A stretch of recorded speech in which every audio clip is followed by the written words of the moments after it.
as you know, I may have mentioned before, nature can always help you to get back into presence and out of your mind. Out of your mind is usually has negative connotations, but not in the way I use it.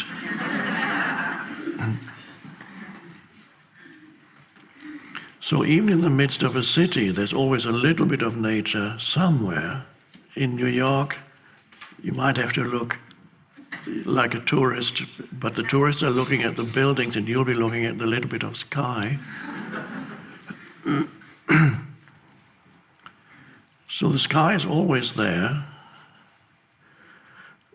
So even to look at the sky can be a meditation. You can look at the sky, and whether it's cloudy, if it's cloudy, there will still be light coming through the clouds, otherwise it would be completely dark. So there is this, the analogy is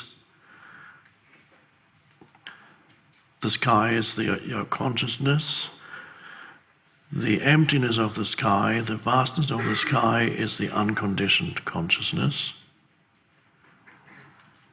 And the clouds are the thoughts, thought formations, or mental emotional formations. And sometimes the sky is totally cloudy, dense layers of cloud. Even then there is some light coming through. And there's the interesting, it's a good analogy, but the best thing probably that you can find in this world of sense-perceived phenomena, the best comparison or analogy to the inner spaciousness, stillness, unconditioned consciousness is actually the clear sky. Now the interesting thing about the clear sky, that we have a name for it. You say the sky. In some languages you have two names. One is heaven and one is sky. In other languages there's only sky, which both can mean heaven or sky. So in those translations Jesus says the kingdom of the sky. In French, Italian, in probably Italian, Spanish, German, Jesus actually says, when he talks about kingdom of heaven, it's actually translated as the kingdom of the sky. And so that's very interesting, because the sky is actually nothing. If you ever went up in this direction hoping to get there, you would never find it. Because ultimately the sky does not actually exist as something in this sense, but in the same way that a table exists or a cloud exists, although it appears as if it were one of many things in this world. We have a noun for it, the sky. But if you look, there is no such thing as the sky. It's a certain appearance. There is the sunlight. Beyond it, there is the vastness and darkness of outer space. And somehow the two coming together creates the illusion that there's something there. But you could never touch it or feel I'm now in it. You can be in a cloud, but you can't be in the sky. You never know, where is it? I've been going upwards for 20 miles and still don't know where it is, and before you know it, you're in outer space. Where was it? There is no sky. In the same way that the consciousness that underlies everything, that is the essence of who you are, does not actually exist in this world in the same way in which an object exists in this world. Although we have a word for it, we have a noun for it, we call it the consciousness, believing that there is something that is consciousness, but there isn't. It is an emanation from the unmanifested, so in itself the consciousness is not an object. You could never say, there it is. That's actually, Jesus said literally, when they asked, when does the kingdom of heaven come, or where is it? Kingdom of the sky. You can never say, there it is, or it's over there. That's what he literally said. So you can't say, the consciousness, this is the analogy, the sky is the consciousness. Not the only place where it's used, it's also used sometimes in Chinese, ancient Chinese spirituality, philosophy, Taoism, and so on. The heaven, the sky, the vastness of it. But it is intangible. It does not exist in the same way that consciousness does not exist, because exist, that word means ex is from the Latin out. Ist comes to stand. It stands out. Something that exists stands out into this world. It projects itself into this dimension. But the sky does not exist because you can never find it. And the consciousness does not exist in the way that something out here exists. It is the ground for existence. It is the being before the being becomes something. So there is being and there is existence. The being, very different. It sounds almost like an obscure existentialist treatise, being and existence. But that is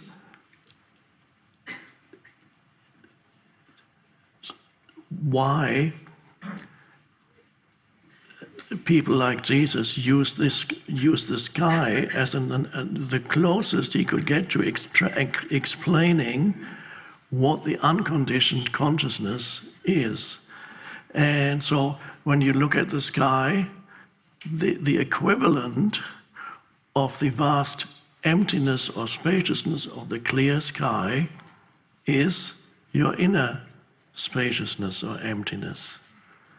And you can never say, it can never become an object for yourself in the same way as I see the table, or there I'm now aware of the consciousness.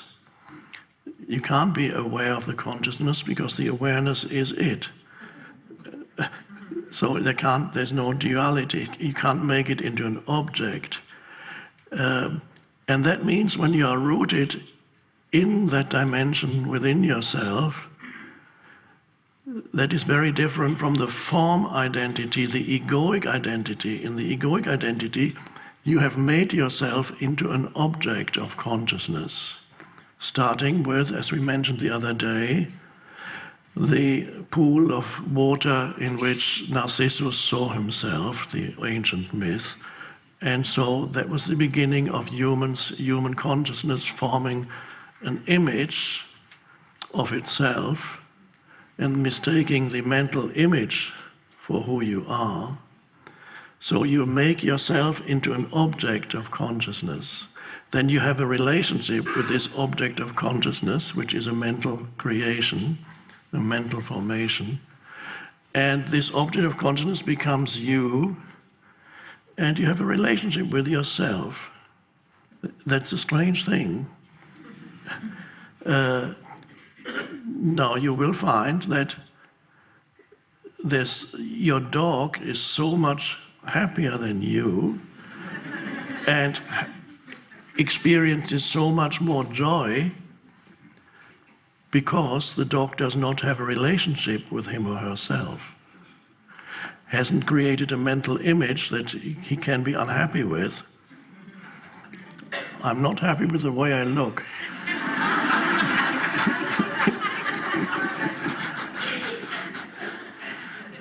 My tail is too short.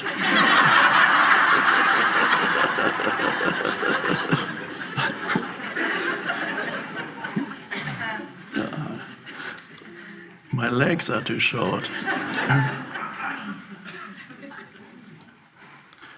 So it has therefore its life, nothing in nature has a relationship with itself. It is itself.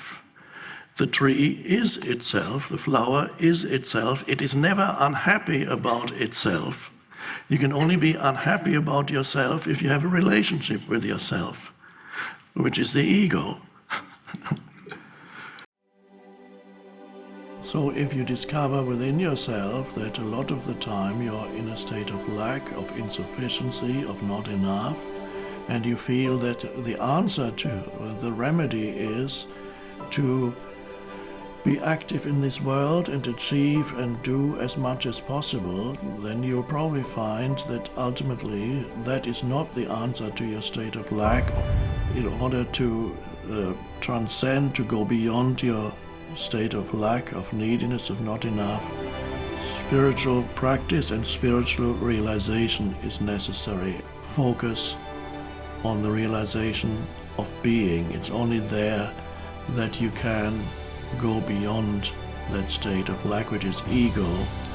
Go within and discover who or what you are beyond the person.